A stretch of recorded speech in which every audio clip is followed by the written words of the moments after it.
Hi, welcome back to Stuff About Tutorials. Today we are talking about how to change language on Discord.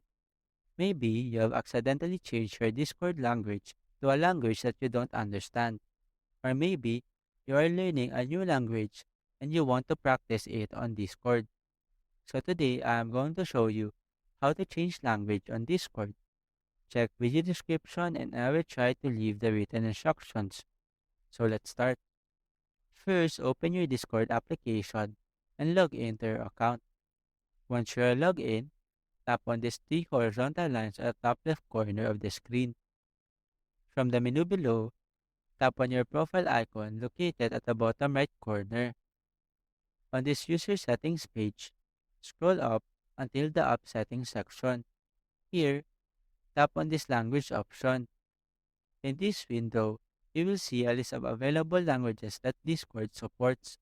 Scroll through the list and select the language you want to use on Discord.